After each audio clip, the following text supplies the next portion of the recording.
This is the People's Water Board Coalition Water Wednesday for March 29th.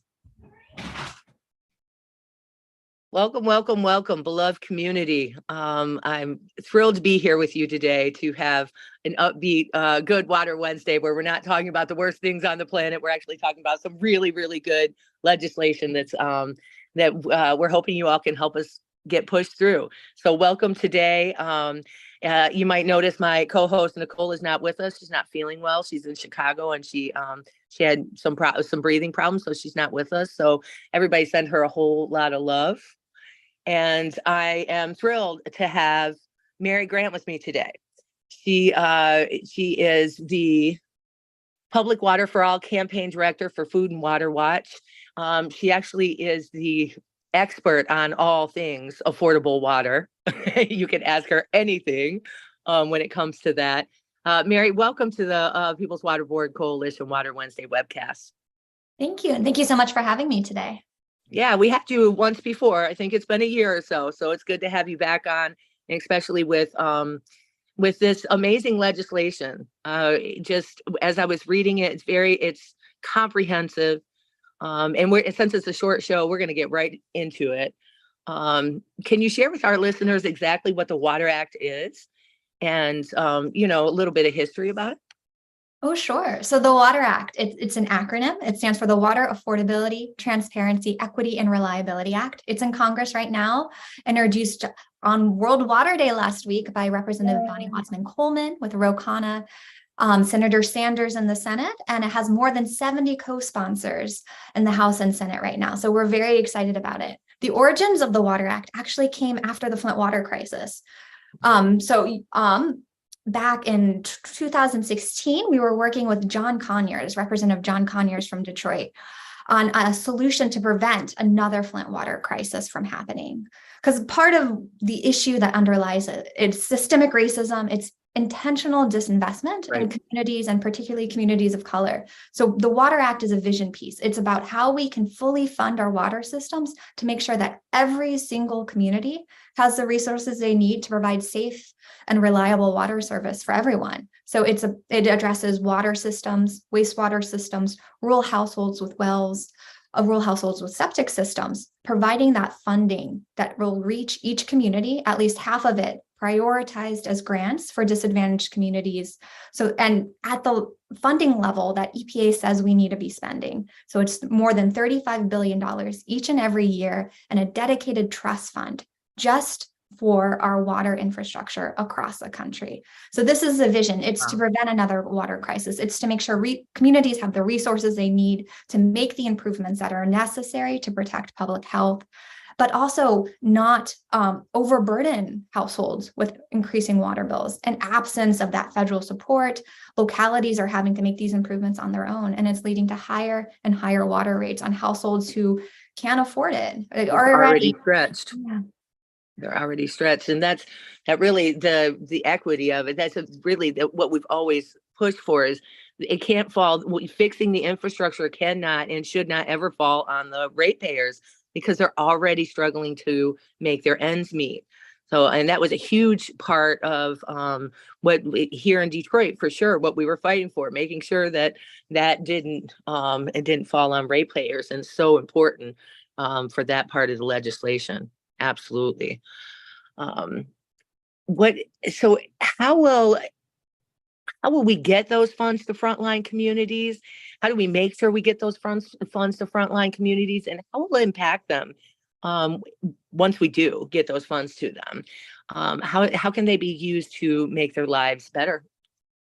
Yeah, sure. So the Water Act is a funding vehicle. It uses existing grant programs that have been created, some created recently, some had been proposed in the Water Act earlier, and they actually came into law. So there's a new septic program, there's a new household well grant program. These had been proposed in the Water Act, and now they're law. So there's programs, they're dramatically underfunded. So the Water Act would fund existing vehicles, existing grant programs, through primarily the state revolving fund program, which we know has a lot of problems, which making sure that communities and most in need get access to those funding. But by opening it up, providing full funding and prioritizing it to disadvantaged communities, it creates that pathway to reach those communities most in need. There's a lot of work being done right now by frontline groups and partners around opening up the SRF program, making sure like states have a good definition of a disadvantaged community in response to the bipartisan infrastructure law of 2021. Just quickly, what's the SRF? Oh, the State Revolving Fund Program. Sorry for the yeah. This is the State Revolving Fund Program is the main source of federal funding for water and sewer systems across the country. It was, the history of it, I think it's really interesting. So last year was the 50-year anniversary of the Clean Water Act. And the Clean Water Act was actually vetoed by President Nixon because of the funding. It was the biggest public works program since the interstate highway system. The Clean Water Act provided the funding that helped communities across the country build most of our wastewater treatment plants. It was funded with those dollars from the 1970s. Federal funding peaked in 1977 for our water infrastructure. It peaked before a lot of us were born. Since then, it's been dramatically cut. Under the Reagan administration, Reagan wanted, and that program was originally all grants. And under the Reagan administration in the 80s, and a lot of problems, you can trace it back to the Reagan administration. Sure. Reagan replaced those grants. He wanted to eliminate that grant program, the construction grants program, and he did. He replaced it with the Clean Water State Revolving Loan Program. It's loans, mostly low interest loans. The Water Act kind of switches that. It makes it mostly grants. Okay. And prioritized for low-income communities. The drinking water loan program was launched by Clinton's administration in the late 90s. And so these are the two big pockets of money from the federal government for our water and sewer systems. But the vast majority, like 90% of water investments are being made by local governments. And that's why we're seeing higher and higher water rates, because local governments recover those costs through increases to your water bills. And water rates are one of the most regressive ways to raise revenue. They are one of the most disproportionately impacting. They disproportionately impact low-income households. Low-income households pay higher and higher percentages of their income just for water bills, more so than property taxes or other types of taxes. Like water bills are one of the most regressive and targeted at low-income households, ways to raise revenue. That's actually really not just interesting history, but important history for people to understand how it all kind of really got divested in throughout the years, and how it became a political tool for different things. And being able to reverse that now, I think in 2023 would I think it'd save people's lives, literally. And if you look at it in the context of the Flint water crisis and what's still happening to them there, and what the children are going through, all of the, being able to, I was talking to Claire McClinton the other day, and the children there have literally digressed in their studies, and it's being proven like off the scale. The schools are seeing it. Things, once you're poisoned an entire community from lead and those types of things, they never ever recover from it. It's one of those things that you pass on to your children, and the children who were affected by it first, they certainly never recover from it. So having something in place like the Water Act to prevent this really does save lives, and it makes people's lives better. And that's the most important thing that people need to know about it, right? Like why we do this work and why we're pushing for this is because it saves lives. Do you think that I think you brought it home for people in such a great way. And I think that's such the clear message that we need to have out there. I can talk about the wonk and the details, but at the end of the day, it's about people and like how it impacts people. And so thank you for bringing that back. Yeah. Well, thank you for knowing all the details. When I say Mary's the expert, she is. You can ask her anything. Do you think that we have a chance now of actually getting it passed? What do you think?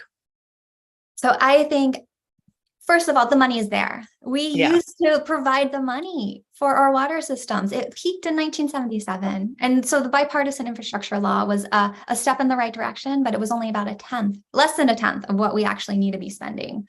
At the end of the day, the money is there. It exists. we can fully fund our water systems. It's about building the political will and holding our elected officials accountable. We need to make government work for us. And it's about getting out there voting, but also showing up and turning out, like the work of the People's Water Board Coalition every day. And like with your big event last week for World Water Day, that's how we're going to make the change that needs to happen. So it is possible. The money is real. The money is there. The Water Act would be funded by rolling back a tax cut under the Trump administration. So rolling back the corporate tax cuts under the Trump administration, just a tiny bit. Corporations used to pay 35% on income on their income taxes. It got cut dramatically to 21%. So we roll it back just a tiny little bit to 24.5%. So like a 3.5 percentage point increase, just a tiny little bit. We could fully fund our water systems across the country. That money is real. Corporations were already paying it before. So just it's about our priorities as a nation, as a country, like, and our elected officials. So we have to hold them accountable to do the right thing and make sure everyone has safe water. Yeah, I mean, the political will, right? You have to have the will to, it's got to be like in your mind and in your heart as a somebody who's in charge to be willing to say, yeah, people, water is life and people need access to it. And they need it for everything for their daily lives. Having that, but it's so alarming to me that you see so many people, legislators even say, it's not really important to me type thing. I'm always quick to ask, like, I'm sorry, you don't drink water? Your kids don't drink water? Like, are you a vampire? Can you please explain to me why this is not important to you? When they start talking about funding and they just completely negate the fact that water is life. It's so disheartening. Absolutely. And it's not just, it's about people, it's also the lifeblood of our communities. It's about the economy and the growth of the economy. So even if they're so base and callous that they don't care about people dying, like literally dying and being poisoned by their water, maybe they care about jobs. Water is a good job creator. Investing in our water systems, the Water Act will create up to 1 million jobs across the country. And these are good jobs. 1 million jobs. Union jobs. We need to, invest in our systems, create these good jobs. And then also it supports our entire economy. Water's every part of our economy relies on the water system. We can't have these deteriorating, collapsing water systems. When you have a main break, the water shut off, you have boil orders. Businesses are closed too. Yeah. Schools are closed. Kids aren't going. We hear from folks in like rural places like Martin County, Kentucky, when their water main breaks or the pumps break and they don't have water, the school's closed. Kids aren't getting their free meals at school. So kids aren't even getting food because the water is being lost because of failing infrastructure. So there's people don't realize how everything's so deeply interconnected when it comes to that. Like, literally, they couldn't go to school and get food. So everything is so connected, and we need to support a strong, well-funded water system that's safe and affordable for every person. There is no excuse not to. The money is real. The money is there. And we need to hold our elected officials accountable. I'm so encouraged that already, it was just introduced, we have more than 70 members of Congress in support. So I think each year we build and each year we grow. And even if we can't pass it this year, we're building the momentum toward realizing this vision. Yeah, well, and so much work from people all over the country have went into the legislators knowing this and knowing about it and pushing for it and getting it at least on their desk and all of those things. And I think that, that's just, that work really needs to be acknowledged because it's work of hundreds of people and certainly lots of your work. You've done a lot of work on this for many, many years. Winona LaDuke was talking about infrastructure the other day on Facebook, and she was like, we want infrastructure. We want new infrastructure. We just want water infrastructure. We don't want oil and gas infrastructure, right? We want brand new water infrastructure. We can be definitely putting our monies into that. And she said that's the only thing that makes sense for the future, for 7 generations ahead, is to be putting money in that kind of infrastructure. and not deadly infrastructure, which we give so much money towards building that oil and gas infrastructure, and it does nothing but harm the planet and the people on it. Making infrastructure and creating infrastructure and giving jobs to that many people when so many people are struggling right now. And then you're giving them skills too, lifelong skills, where they'll be able to, keep these jobs and, be able to provide for their families the way that that used to be, we used to be able to do. And having that connection, people understanding. I love this conversation where we are connecting all of the things, right? So what's the suggestion? What can people do, Mary, to get involved? Where can they go to get involved and learn everything that they need to learn? And then who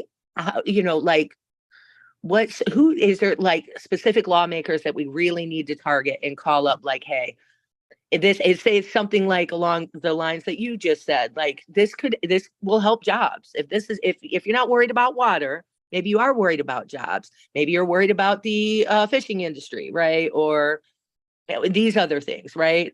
Maybe to being able to target those people. I know that was a lot in one question, but yeah. Yeah, no, definitely. And so the bills in Congress are HR 1729. That's HR 1729, and then S 938. So you can visit us at foodandwaterwatch.org. So foodandwaterwatch.org. We have a petition on there where you can automatically email your member of Congress and ask them to co-sponsor. So we want members of Congress to co-sponsor it. I know the new Detroit representative is not yet a co-sponsor, so that's someone to target too if you're from Detroit. Representative Tlaib is an original co-sponsor, of course.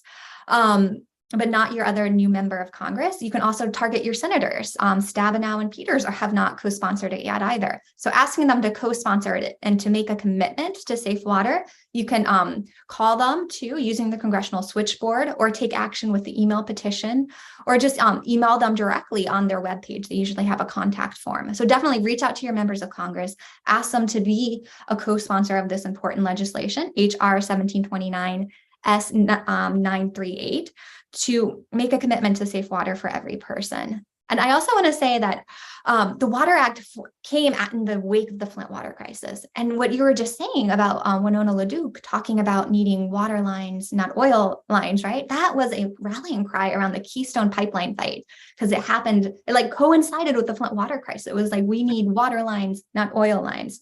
We need to invest in water pipelines, not oil pipelines. And it's still the same message today, that investing in our water system, creating these good jobs, can be part of that just transition away from fossil fuel infrastructure into something that actually benefits people on the planet. That's right. Yeah, she said it, 7 generations ahead. We have to think that way in protecting 7 generations ahead. That's water infrastructure. That's giving people, training people how to do these jobs. It's water infrastructure. It's protecting the water. It's all of that.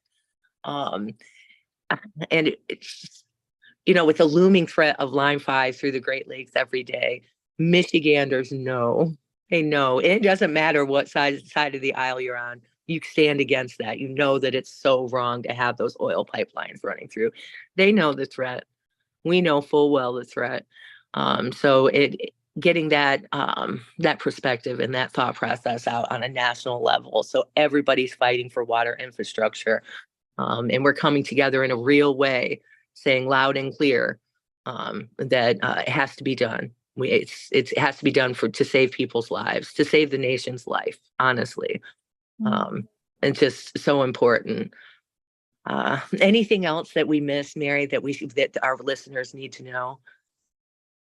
I think that the Water Act is a piece of this fight for safe and affordable water. And then the work of the People's Water Board right now, too, working at your state and local level, is also critically important as we build momentum toward passing a larger national vehicle like the Water Act. That the work that you're doing locally, holding your city officials accountable to set up an income-based water affordability program, holding your state accountable to address water shutoffs, this is the same fight, and it is building that political will for us to pass a national solution. So your work is part of this drive, and it is informing, and it is encouraging and building that momentum for us to have a full national solution to make sure that everyone has safe and affordable water.